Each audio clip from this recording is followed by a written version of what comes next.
Hello, everyone. It's Deborah Kozowski, contributing writer for Diversity Magazine, along with founder-publisher Franklin Agbor. Today, our topic is about how do you deal with negativity?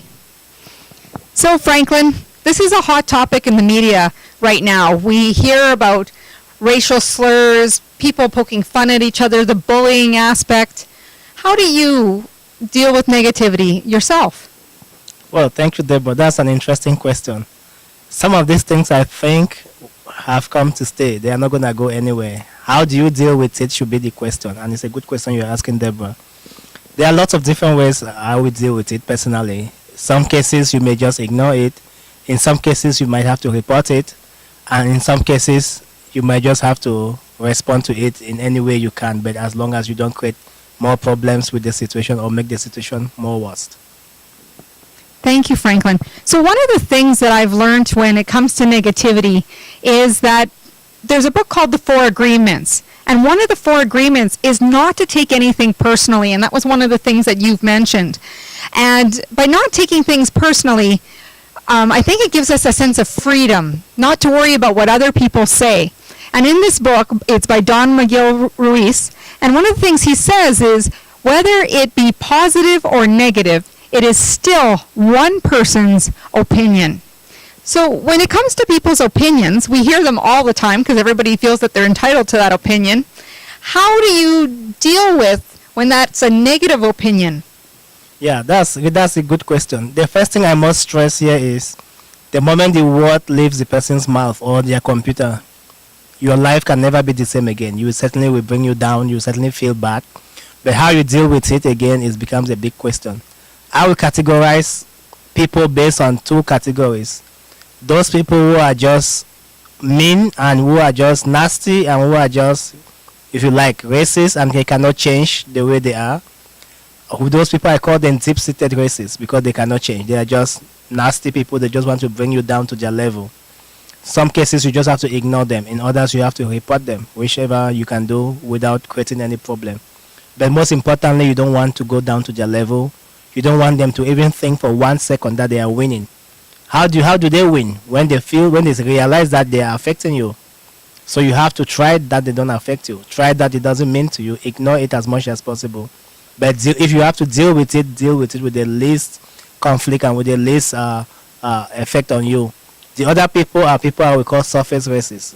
Surface racists is similar to what most people call prejudices, which means we all have a certain impression about somebody when we meet them for the first time.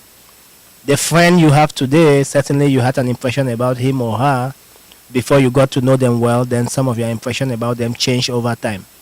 Those kinds of people you can ignore. Those kind of people you cannot ignore them. You can actually work to prove them right or prove them wrong based on the circumstances. But again, those are the two ways I would suggest you deal with them. That's very true, because you can't change necessarily someone's opinion. But one of the things in the premises about Diversity Magazine is the belief that if you educate people about people's differences, that we can learn to appreciate them, and there won't be that dislike and that sense of bullying. It's kind of like when I was growing up, when people would say, you kill those kind of things with kindness. So if you continue to stay strong and treat people by the golden rule, treat people as you want to be treated, then you will see change in your community. So how do you think when people are a bystander, they are worried that if they say something that they're going to get into trouble, or if they say something that other people are going to start bullying them? What advice would you have for them? Yeah, that's a good question, Deborah. I think the issue here is it's hard to be indifferent because when they are done with the person they are bullying, I can tell you are the next. So it's hard to be completely indifferent to things like that. But the question is, what can you do? In some cases, you might support the victim. In some cases, you may call the person who is perpetrating the act to order, or let them know that it's something that is not right, it's something that is unacceptable, and it's something that shouldn't happen. So I think it's hard to ignore it because if you try to be indifferent, I can rest assured you that you're going to be next after they are done with the victim. How terrible. We live in a community that we feel that we're safe from some of these things, but some of these people, not just kids, but adults as well, Now that we have the internet, cyberbullying goes on 24/7. People can't get away from it. So what are some things when it comes to the computer that people can, and their phones, and you know, that's right with them all the time. What are some things that you think people can start doing to not get pulled in and get depressed over this form of media? Yeah, that's a good question because it's online and sometimes it follows you to where you go. But I think the best thing to do, especially for young people, is just get out of certain groups because some groups are just, you just have those kinds of people in such groups. You have to avoid them. And if you cannot, then maybe you have to report to moderators of certain groups. Some groups will take action. I know Facebook for a lot of time. Facebook even suspend people and even ban people from Facebook because they are offensive or they create problems to other people. If you can't do that, then I would say you might have to take some break off your computer or your certain chat sites just to avoid these situations. The most it comes down to you either ignore or report it. So the summary for in it is you either ignore it or you report it.